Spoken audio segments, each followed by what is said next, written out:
queen bitch finds out about this, she's gonna flip her shit.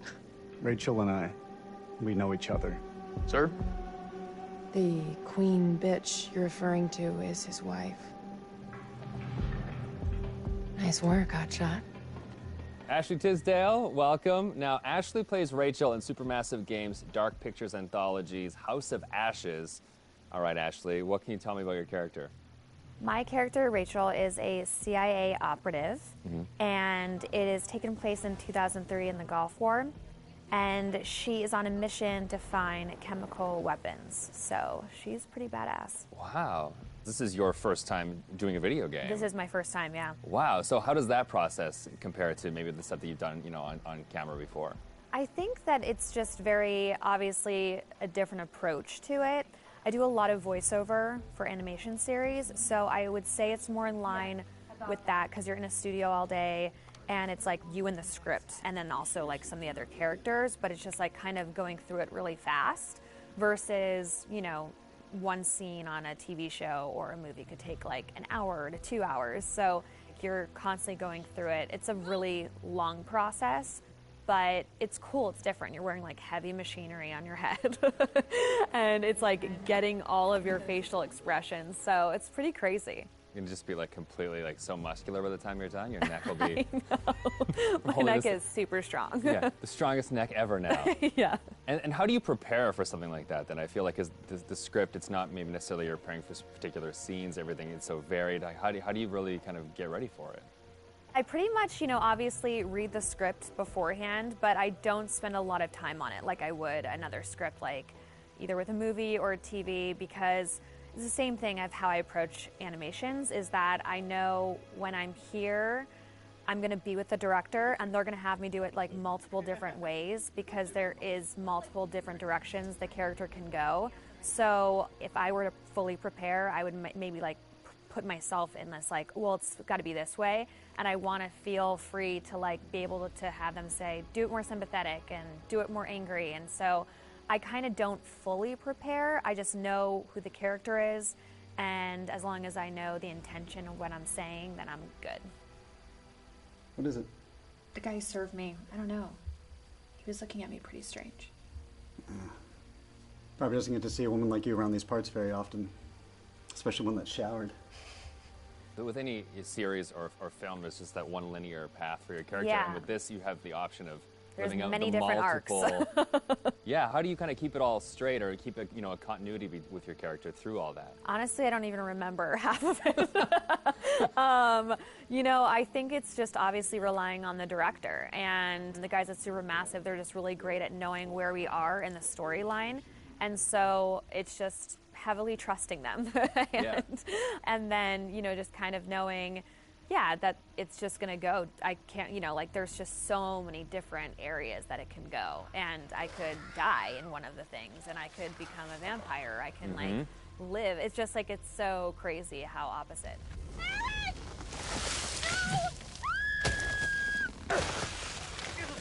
It's got to be interesting too to think that someone's gonna like play you in a game, and then maybe you'll die or you'll live or you'll like the people will be in control of your future. I know. I think it's gonna be really crazy just seeing my face on like the character. That's gonna be so wild. It's so crazy how far video games have come. It's so much more cinematic and like the movies that it's pretty wild. It's like beautiful to watch, but it's gonna be crazy. Now, I guess we have a couple rapid-fire questions that I'd like to hit you with as well. Okay, ready for this? Okay, so bitten by a vampire or buried alive? Oof. Yeah, bitten by a vampire. Oh, really? Well, then you get to live forever, so, That is true. Okay, I never thought of that element of it. Things that you've shot so far, do you have a favorite scene? I think my favorite scene would have to be probably early on between Rachel and her husband. It's a flashback, and it's them in the car, and it's a moment in time that kind of changes everything. And what I love about it is that it really shows who Rachel was and how it changed her to become who she is today. There's just so much happening in the game that it's just like a moment where it's just like really kind of stripped down and one-on-one, and I think it's a really beautiful scene. What is it? The guy who served me, I don't know. He was looking at me pretty strange. You know, my sole objective, Rach, is to make you happy.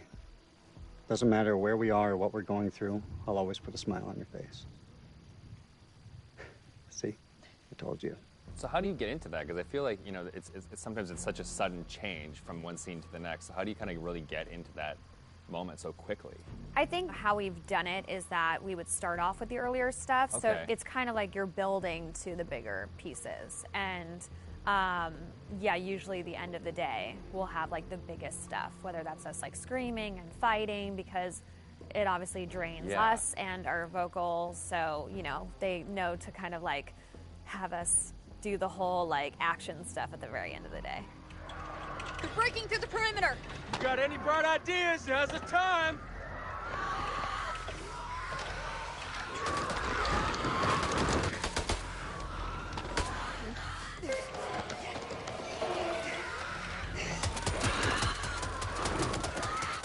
It'd be odd of being like, okay, now we're gonna be sweet, and now we're gonna be screaming. It's and hard then to you're gonna go be dying, backwards, and then you're gonna be back alive again, and this is a touching moment, and you're gonna die. Exactly. Yeah, and the first time is gonna be like a strange experience, kind of going off on your own and acting out that kind of separate. Yeah, it's definitely a very interesting process to watch, and it's different from anything I've ever done. Has it been hard to navigate doorways with the camera on? Like, do you find your... Oh, no, I take them off right away. Okay. Anytime I can get a break, because it is a heavy thing, and so it's just like most of the time I'm sitting on the couch with it, like holding the helmet up, because it's like, you know, it's like a weight on your head. So yeah. It's pretty crazy. It's expensive equipment. You don't want to like bang it on a door frame. No. Well, now that they've got you in the game, they can put you in anything. I know. I'm so excited because I've never been able to play something like this. Yeah, okay. Well, that's good. Cool. Thank you.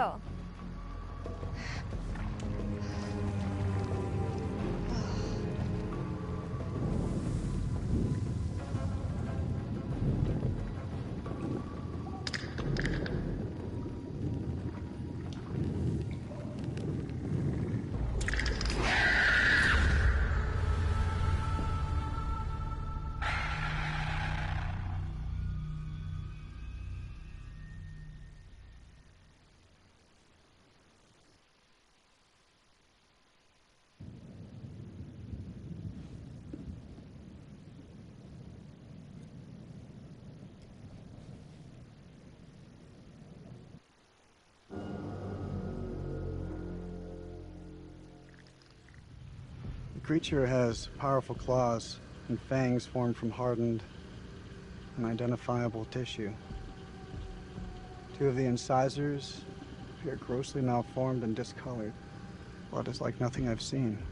We always like to base our stories in some sort of real-world truth, a piece of folklore or a piece of mythology. With vampires, obviously, there's so much to choose from cultures all the way around the world. So rather than pick one particular legend, we thought it would be fun to create a monster that ties all of those legends together in some way. So we had an idea for a creature that lives underneath the ground and emerges every few years. Our vampire is actually an alien parasite. It invades a host body. The creatures that you see in House of Ashes, the winged demonic creatures, were actually once an intelligent race of cosmic nomads traveling through the stars on this big generation ship. They somehow picked up this alien parasite and it ravaged through their crew, and their ship went out of control and crash landed into prehistoric Earth, where it was buried under the ground in what is now the Zagros Mountains. Being a parasite, this alien slug needs to find a host body, a living body or a recently dead one. Once it invades that body, it grows inside it, killing the host if host is still alive. And its tendrils reach out into the host's brain and hijack its central nervous system, sort of reanimating it. It then goes on the hunt for blood.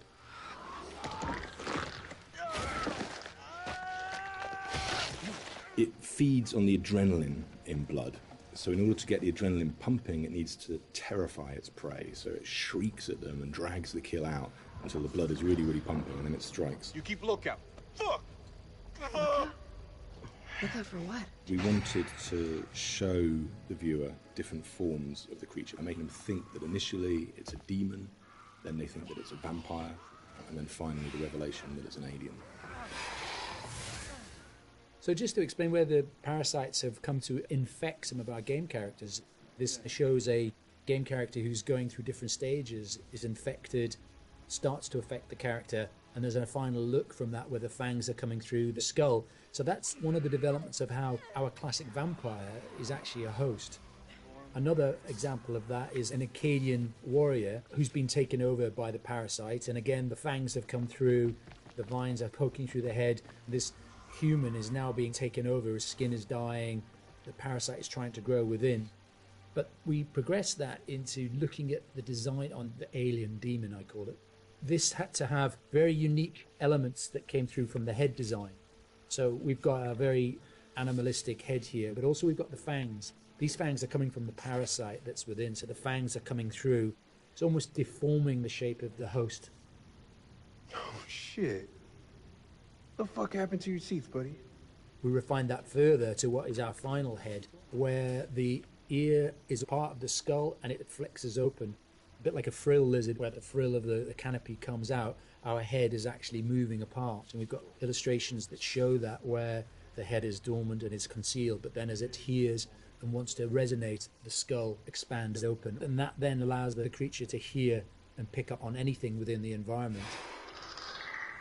The characters, it's always good to base at least some of it on anatomy that we recognise, and that provides a foundation for the vampire. It's bipedal and human in its structure, but we've just changed things, tweaked them, made them a bit more alien.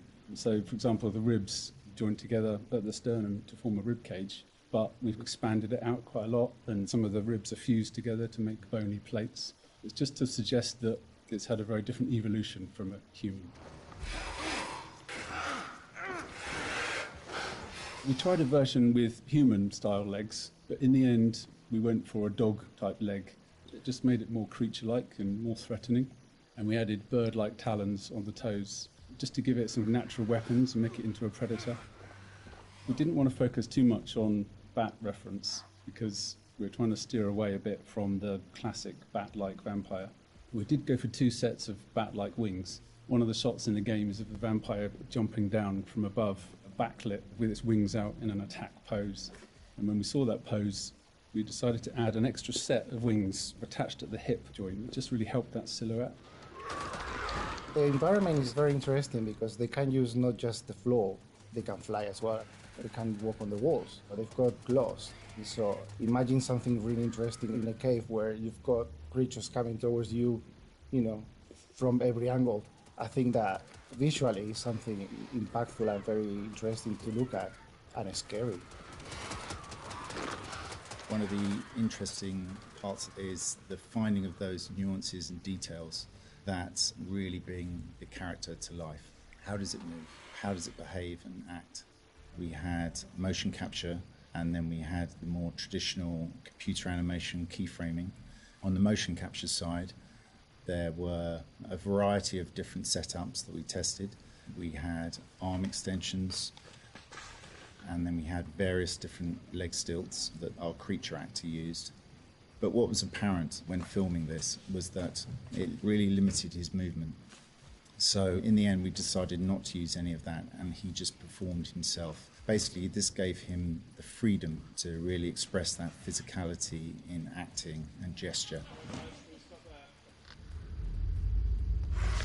They react to sound like bats.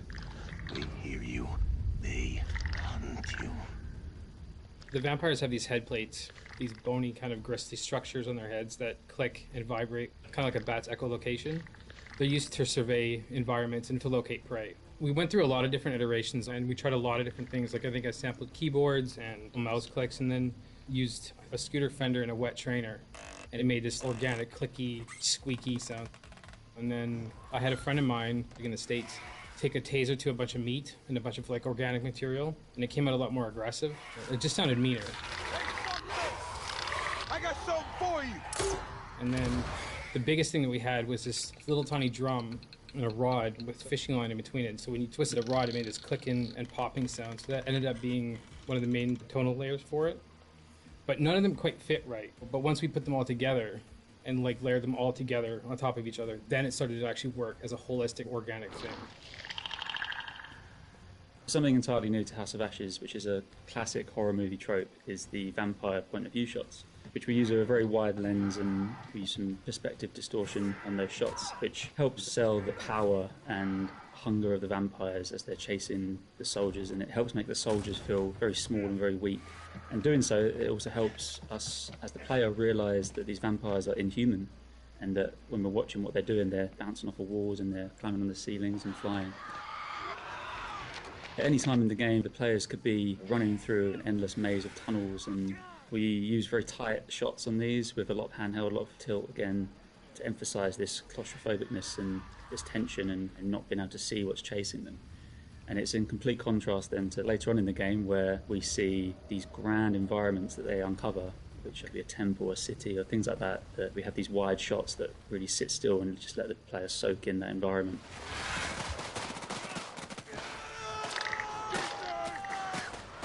This is the most complex creature that we have ever animated in the studio.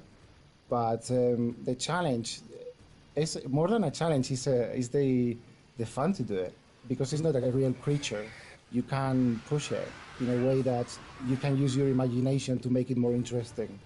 We're facing an enemy we know zero about. An enemy of unknown size and their home turf. Sucks to be us.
This was all Lady